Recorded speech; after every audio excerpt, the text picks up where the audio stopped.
Long before Medusa became a name whispered in fear, she was a mortal unlike any other. Born to humble parents, she was celebrated not for her lineage but for her beauty. Her golden hair shimmered like sunlight, her laughter could brighten the darkest day, and her kindness made her beloved by all. But Medusa's greatest beauty and curse was her devotion. As a young maiden, she pledged herself to the goddess Athena, vowing to remain pure and serve her temple with unwavering faith. Little did she know, her faith would be tested in ways that would tear her world apart. Medusa's life changed when she caught the attention of Poseidon, the powerful and tempestuous god of the sea. One afternoon, while Medusa prayed alone in Athena's temple, Poseidon appeared, drawn by her beauty. "Your beauty rivals even the goddesses," he said, his voice smooth as the waves. "Come with me, and I will make you a queen beneath the ocean." Medusa, loyal to Athena, refused. "My life is dedicated to my goddess. I cannot be yours." Poseidon, used to having his way, was not deterred. He pursued her relentlessly, his charm turning to obsession. One stormy night, he cornered Medusa in the temple, and despite her protests, he defiled Athena's sacred space. When Athena learned of the desecration of her temple, her wrath was swift and terrible. But instead of directing her anger at Poseidon, she turned it toward Medusa. "You allowed this sacrilege to occur in my temple," Athena thundered. "You have brought shame to my name."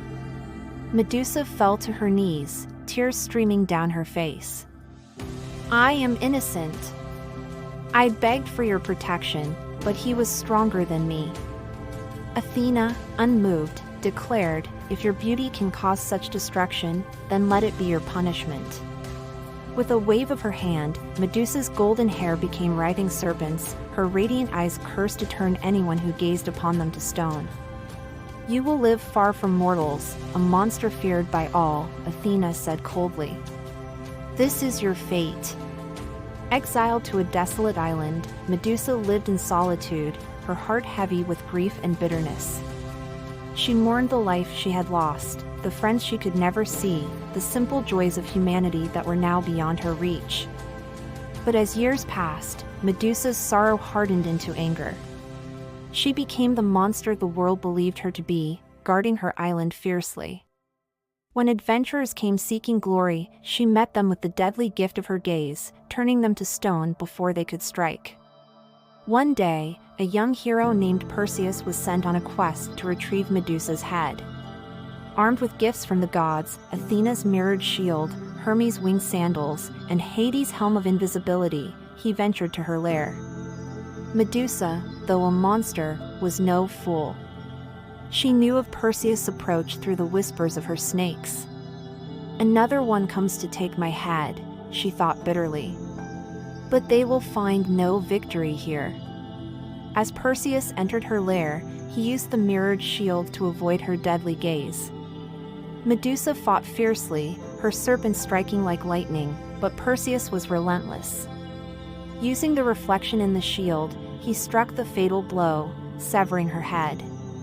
From Medusa's severed neck sprang Pegasus, the winged horse, and Chrysaor, a golden warrior, proof that even in death, Medusa held great power. Perseus carried her head, which retained its ability to petrify, as a weapon to defeat his enemies. When he presented it to Athena, the goddess mounted it on her shield, the aegis, as a symbol of her power. Medusa, once a victim, had become a tool in the hands of the gods. Medusa's story didn't end with her death. Over centuries, poets and artists told her tale, but often as a villain rather than the victim she truly was. Few remembered her as the innocent maiden betrayed by the gods. Yet, her story carries a powerful truth: Medusa was not born a monster. She was made one by the cruelty of gods who failed to protect her. In her curse, she found strength; in her death, she became immortal. And perhaps, in the end, Medusa wasn't a monster at all, but a tragic reminder of how even the most beautiful things can be twisted by the hands of fate.